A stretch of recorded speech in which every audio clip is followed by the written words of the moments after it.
super-heróis, não os dos quadrinhos ou dos filmes, mas sim os da vida real. Eles existem e podem ser chamados de doadores de sangue. Hoje o Conversa Pública vai falar sobre essa missão, que é diária e fundamental para a vida. Então, para falar mais sobre o assunto, o Conversa Pública de hoje recebe o Rodrigo Moreira, que é o líder de captação de sangue aqui do Serum. Rodrigo, para a gente começar, por que é tão importante a regular doação de sangue? Sim, é importante a doação de sangue porque os componentes sanguíneos têm validade, né? Então, com cada doação, a gente consegue salvar até 3 a 4 vidas. E essas validades dos componentes, elas variam entre, por exemplo, as hemácias duram 35, 42 dias, plaquetas duram 5 dias.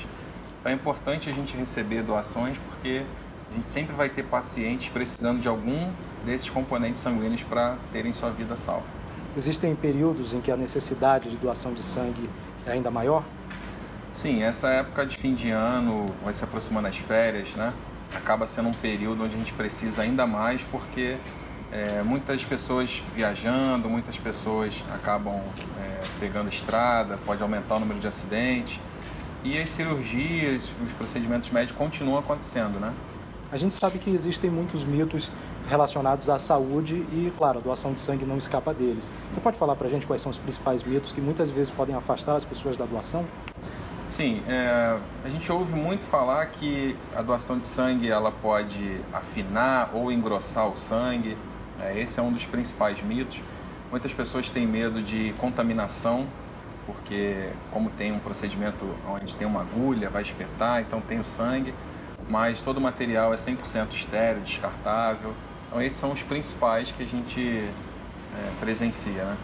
Quais são os principais tipos sanguíneos e aqueles que mais necessitam de estoque nos centros de doação?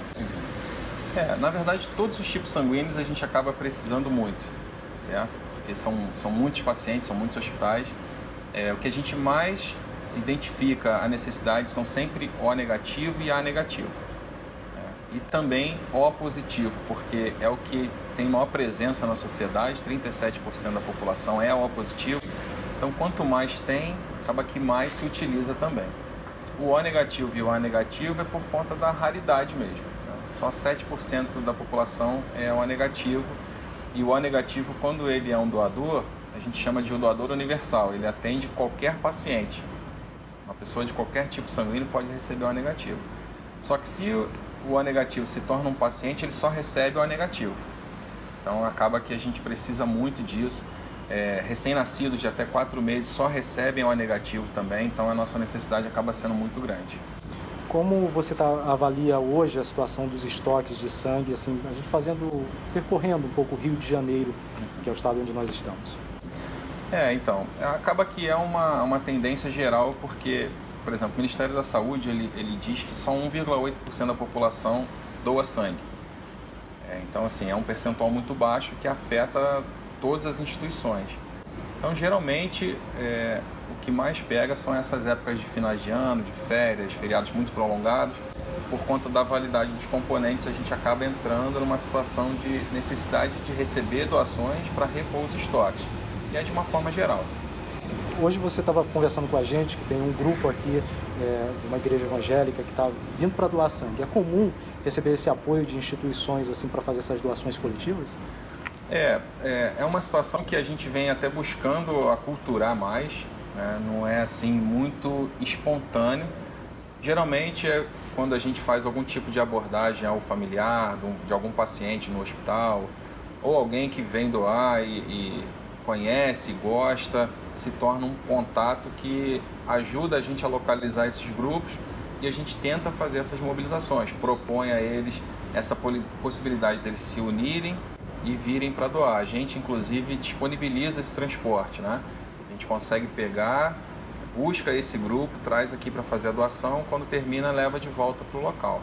A gente tem uma situação que é muito recorrente, mas não é o ideal, que as pessoas costumam doar também muito sangue quando tem algum amigo, algum parente, né? O ideal é que a pessoa, pelo menos se for fazer isso uma primeira vez, mas que mantenha essa regularidade mesmo para as pessoas desconhecidas. Sim, tem até estudos que comprovam que a maioria das pessoas que começam a doar sangue foi porque alguém próximo, seja um familiar ou amigo, ou familiar de algum amigo, estava precisando, né? Geralmente as primeiras pessoas começam por conta disso, e aí é uma tendência, e depois as pessoas entendem, vê que é um procedimento simples e acabam continuando a fazer a doação. Tem esse mito também, né, que a doação de sangue tem dor, né? Isso não é verdade, né? Sim, é uma leve picada, quase indolor, né? A agulha precisa ser um pouco mais calibrosa, porque tem que passar o componente sanguíneo ali, mas é algo muito tranquilo, assim, super, como se diz assim, a pessoa supera, né?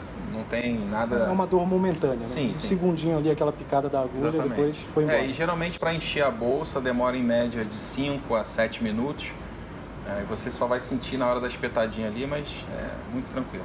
A gente fala sobre doação de sangue, existem alguns casos de restrição, mas em geral qualquer pessoa pode doar, não é mesmo? Sim, existe o que a gente chama de requisitos básicos, né? Que é uma convenção, assim, a gente segue muito o que a legislação coloca pra gente, seja o Ministério da Saúde ou a Vigilância Sanitária, né? Em média, as pessoas que fazem tatuagem têm um período para aguardar. Aqui precisa aguardar 1 ano para poder fazer a doação, piercing a mesma coisa, exceto se for piercing na língua, que aí a pessoa tem que aguardar 1 ano depois que retira esse piercing. Um outro muito comum que as pessoas tentam doar e não conseguem são procedimentos endoscópicos. Endoscopia, colonoscopia, precisa aguardar 6 meses para poder doar. E um outro também que é muito comum é a questão de medicamentos. Só que medicamentos, como são muitos, né? Então alguns não vão impedir a doação, outros impedem. O que a gente pede sempre que as pessoas que querem vir doar e tomam algum tipo de medicamento regularmente ou tomou recente antes da doação, para fazer um contato prévio com a gente para identificar se o medicamento ou a causa dele impede ou não a doação. E o doador? Qual o perfil ideal do doador para vir aqui fazer a sua colaboração? Sim, o ideal é o voluntário, né? A pessoa entender que é uma causa que ela vai salvar vidas. Não existe um substituto para o sangue humano, apesar da tecnologia bem avançada, né? Mas a gente pede que a pessoa esteja em boas condições de saúde, tá? Que ela não esteja com resfriados, alergias, procedimentos inflamatórios. A gente pede que a pessoa se alimente bem antes de vir doar. Existe até, a gente falou de ruído no outro bloco, mas uma coisa que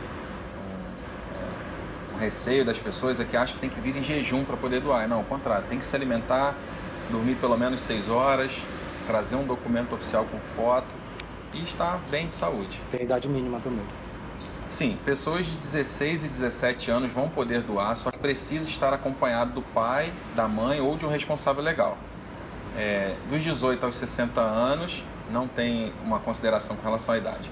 Acima dos 60 anos, até 69 e 11 meses, a pessoa precisa ter doado pelo menos uma vez nos últimos 10 anos e ter esse comprovante da doação, porque a legislação olha ela diferente, né? A pessoa de idade só vai poder doar com um intervalo maior, então tem que ter essa comprovação. Esse sangue que é doado, depois ele é testado para que veja se tem algum tipo de problema, algum tipo de vírus, alguma infecção nele? Sim, todas as doações que a gente recebe, a gente faz os exames sorológicos, que a gente diz, né? São doença de Chagas, hepatite B e C, sífilis, HTLV1 e 2 e o HIV. A gente testa todas as bolsas porque é o que a legislação manda para que possa transfundir de forma segura um paciente. E você falou antes, mas eu queria que você voltasse a destacar isso, né? Cada doação pode salvar aí 2, 3 vidas. Sim, a gente costuma falar que pode salvar até 4 vidas, né? Em via de regra vai salvar até 3, porque a gente vai fracionar o componente sanguíneo e vai ficar uma bolsa de hemácia, uma bolsa de plasma e a outra vai ser ou de plaqueta ou de um componente que chama crioprecipitado. Então cada um desses componentes pode atender um paciente, um tipo de tratamento. A gente sabe que quando se trata de solidariedade e saúde, juntando as duas coisas, a gente sempre tem histórias muito interessantes. Você lembra de alguma que possa contar pra gente hoje, que foi vista aqui no Serum? Sim, eu costumo falar que o nosso trabalho ele é muito desafiador, mas ele é prazeroso porque a gente fica no meio de duas extremidades, né? Numa extremidade a gente tem os pacientes, na outra extremidade a gente tem os doadores. Então a gente consegue presenciar essas duas situações. Uma que eu lembro assim é de um jovem que ele diagnosticou leucemia logo no início do tratamento, e ele bem ativo nas redes sociais, conseguiu mobilizar muitas pessoas se tornaram doadores através da história dele. E aí justifica o que a gente falou, né, de que as pessoas começam realmente porque alguém próximo, algum familiar está precisando. Esse é o caso que eu lembro assim mais recente, de pessoa que a transfusão dos componentes sanguíneos ajudou a melhora dele, né, a salvar a vida daquela pessoa. De qualquer forma, um exemplo sempre vale como um estimulante para que mais pessoas venham fazer a doação. Sim, com certeza. Porque quando a gente conversa com os doadores também, é muito comum você ver o doador voluntário falando que ele está ali, ele quer fazer uma boa ação, ele nem sabe quem vai receber. A gente acaba sabendo muitas vezes quem recebe a transfusão, né? Então a gente consegue ver o lado de quem quer ajudar a salvar, quem está precisando e é salvo realmente. Bom, você estava me mostrando um pouco antes da gente começar a entrevista alguns vídeos institucionais que vocês estão fazendo comparando o doador com um super-herói. Mas eu acho que essa é a melhor definição para quem vem ajudar alguém sem conhecer, né? Exatamente. Essa pessoa. Como é aquele tema, o herói anônimo. Ele vai salvar vidas e a pessoa que vai ser salva talvez nunca vai saber quem foi que salvou. Então essa acho que é o conceito da causa, é você salvar vidas, mesmo que você nunca vai saber quem foi aquela pessoa que você salvou, mas você tem certeza que conseguiu salvar.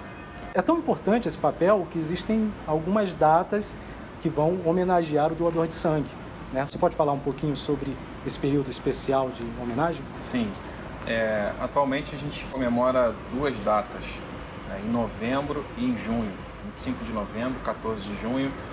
25 de novembro comemora o Dia Nacional do Doador Voluntário de Sangue e 14 de junho, o Dia Mundial do Doador Voluntário de Sangue. Então são duas datas onde procura exaltar esse ato, destacar a importância, né, chamar a atenção das pessoas. Por exemplo, no Rio de Janeiro, em junho, geralmente eles colocam até o Cristo Redentor de vermelho, monumentos ao redor do mundo colocam essa iluminação especial para chamar a atenção.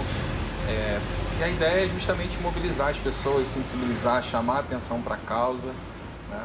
Porque são datas importantes que ajudam a gente na manutenção dos estoques em períodos difíceis. No caso do Dia Mundial, foi em homenagem a um doador que fazia essa doação regularmente. Sim, eu não vou lembrar o nome dele agora, mas é um doador que era regular nas suas doações, então ele se tornou famoso, conhecido. Em homenagem a ele, criou essa data do Dia Mundial do Doador de Sangue, 14 de junho. 25 de novembro foi, na época do governo militar, a fundação do primeiro clube, se eu não me engano, de doadores voluntários de sangue. Então, são datas assim específicas, como eu falei, elas antevêm momentos difíceis. Por exemplo, épocas de férias, verão, carnaval, junho lá mais próximo do inverno. Então, são épocas mais difíceis que a gente tem para receber doações. Então elas se antecipam ali esses períodos para chamar a atenção e ver se a gente consegue passar por esses períodos de uma forma mais confortável. A gente começou a falar um pouquinho sobre isso no primeiro bloco, né? Sobre esses períodos em que a doação de sangue, os estoques acabam ficando um pouco mais baixos, porque tem uma necessidade maior, né? Isso por conta desses períodos de festa, grande movimentação nas ruas, então precisa de mais estoque. Em geral, festa de fim de ano, carnaval. Exatamente, porque, como eu falei, o componente sanguíneo ele tem validade.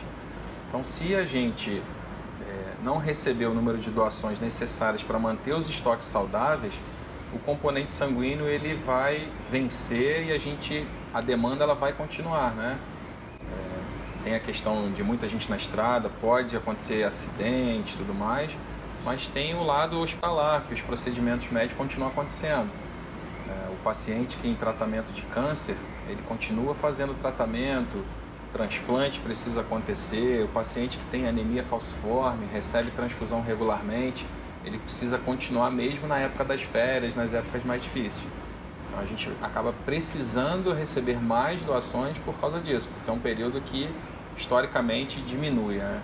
A pessoa vai passear e aí doar sangue vai se tornar uma segunda opção, lógico. Claro. Bom, para manter viva essa chama, né, da necessidade de doação, durante esses períodos específicos, os centros de captação também fazem eventos mais voltados para essa conscientização e para estimular os doadores, né? Aqui, por exemplo, na Serum, que tipo de eventos vocês costumam fazer para estimular a doação de sangue? O que a gente mais faz são ações de conscientização pontualmente com o que a gente chama de mobilizadores. São pessoas que possuem a possibilidade de mobilizar grupos de alguma igreja, de alguma empresa. Então a gente consegue trabalhar com eles essa necessidade, essa importância, compartilha com eles as informações do que precisa para poder o grupo doar sangue. Então a gente faz palestras também, a gente vai, conta sobre esses principais pontos, sensibiliza lá o grupo e depois gera essa mobilização para que eles venham fazer a doação e voltem depois para o seu trabalho ou para sua casa, enfim. Bom, hoje a gente está gravando Conversa Pública aqui na sede do Serum aqui no Rio de Janeiro, que é uma empresa que presta serviços médicos em hematologia e hemoterapia. Perdão. Eu queria que você falasse um pouquinho sobre o Serum, como funciona essa instituição, qual a estrutura que vocês oferecem e por onde ela pode ser encontrada no Brasil. Sim, a gente é gerido pelo grupo GSH, né, que é um grupo que trabalha com transfusões e coleta de sangue no Brasil. A gente atende muitos pacientes, né? Aqui o Serum, a gente tem uma rede de atendimento com mais de 40 hospitais e aí hospitais públicos e hospitais privados também. Então, assim, todas as doações que a gente recebe aqui, a gente atende pacientes do centro, da Baixada Fluminense, Niterói, São Gonçalo, tá? Então, tem outras unidades, por exemplo, às vezes o paciente está aqui no Rio, mas ele tem um familiar em Petrópolis, ele tem um familiar em São Paulo, em Recife.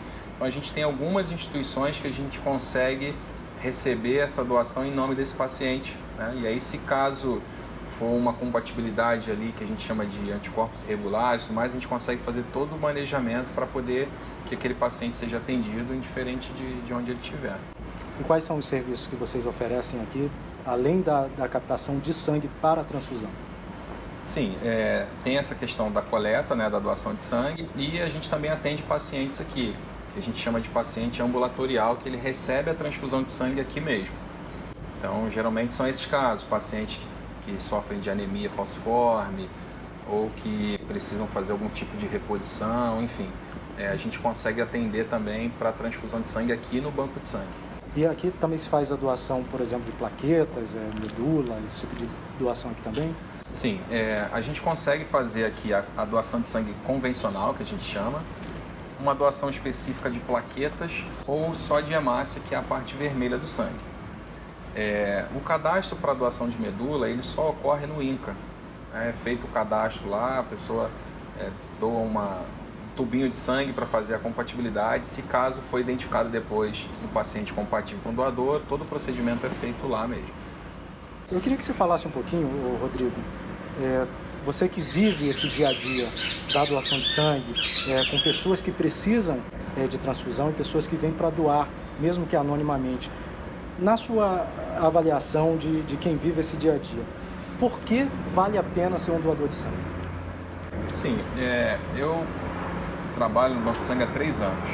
E o que eu costumo falar que você ter a oportunidade de salvar vidas, isso faz bem para a gente enquanto cidadão, enquanto ser humano, né? E eu acho que é algo que a gente busca muito, né? Todo mundo quer ter uma causa que se identifique, todo mundo quer se sentir realizado ajudando. O brasileiro é um povo solidário, então acho que a doação de sangue, como é uma causa que, como eu disse no início lá, só 1,8% da população é doador, então acho que é uma causa que merece atenção. A nossa população está com expectativa de vida maior, né? Hoje a gente vê que a gente tem projeções aí de que o Brasil vai ter muitos idosos.